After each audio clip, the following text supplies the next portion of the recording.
In 1783, a woman named Belinda petitioned the Massachusetts legislature for payment from the estate of Isaac Royal Jr. Her petition described how she was captured in West Africa when she was just 12 and brought to Antigua, where Royal's father bought her. She served the royal family for half a century, but when Royal released Belinda in his will, he left her just 3 years of money to support herself and her children. She demanded more. She told the legislature she was denied the enjoyment of one morsel of that immense wealth that had been accumulated by her own industry, and the whole augmented by her servitude. Nearly all of the royal family's immense wealth came from slave trade and labor. Royal left part of that wealth to Harvard University in the form of land. In 1816, Harvard sold those lands to endow its first professorship in law. Harvard Law School opened its doors the next year. Even before Royal's donation, the university's top early donors were Boston merchants who earned their fortunes through the slave trade. Donations from those merchants in the first part of the 19th century pushed Harvard ahead of its competitors. Slavery was a massive harm. Tort law is about repairing harm. As one of America's premier law schools, as the law school that established tort law as a field of study, Harvard has an obligation to repair the deep harms caused by its complicity in American slavery. But how can Harvard repair the harms of slavery, let alone the harms that came after? In tort law, monetary damages are a fundamental form of relief. There is precedent for this. The United States government has paid reparations before to victims of Japanese internment and to victims of coerced medical experiments. Slavery turned the American economy into a colossus. It materially enriched Harvard Law School at the direct expense of enslaved people like Belinda. One of the most concrete ways that HLS could make reparations is through money transferred directly from the institution to descendants of those whose enslavement enriched the school.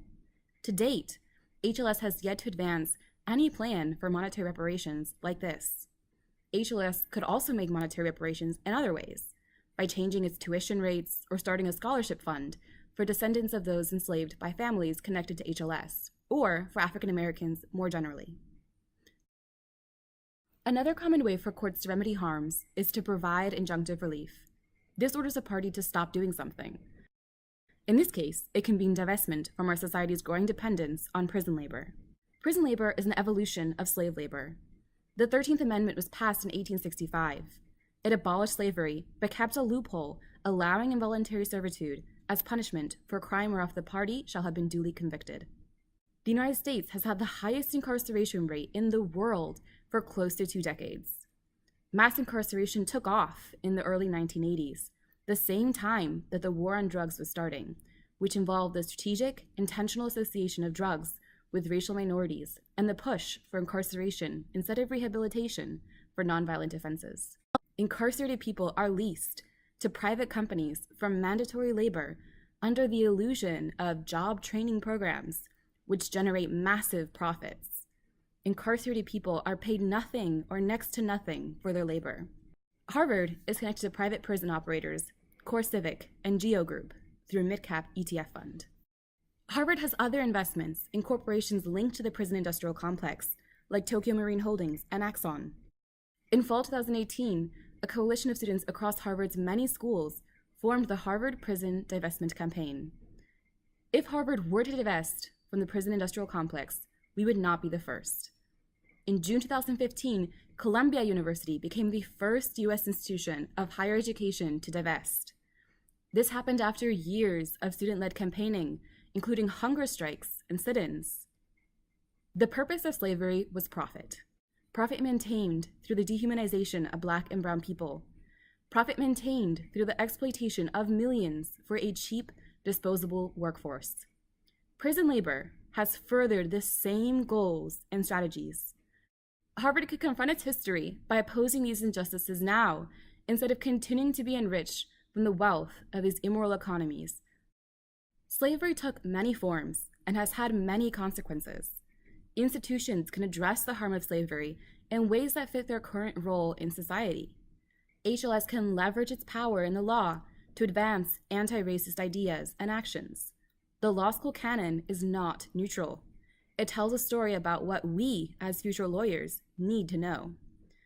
As an institution built on wealth from the slave trade, Harvard has an opportunity to tell the story of race and the law. Beyond seminars and clinics, the school could explicitly center this history in its orientation, the 1L curriculum, and doctrinal classes. An apology is not a one-time event. We need to create spaces in this country where we tell the story of what happened to Native people, where we tell the story of what happened to African Americans, where we tell the story of slavery, the story of lynching, the story of segregation. And at the end of it, people are motivated to say, never again. Harvard's involvement in the slave trade made the school complicit in intergenerational trauma that is ongoing. While Harvard can offer monetary damages, damage of this scale has no price tag.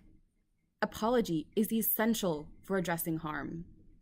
Other institutions have begun to apologize for their role in slavery. In 2008, the House of Representatives formally apologized. In 2015, Georgetown University formally apologized for its participation in American slavery.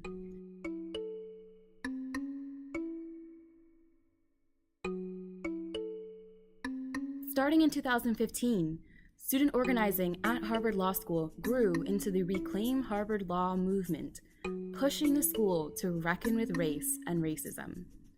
In 2016, Harvard Law changed its seal, removing the crest of the royal family. The next year, Harvard Law School placed a plaque honoring the enslaved people whose labor enriched the school on a rock outside of the Student Center. However, many student demands and questions have gone unanswered. While students at Harvard commonly refer to the Casperson Center Lounge as Belinda Hall, the school has not formally renamed the space. Is this what reparations look like?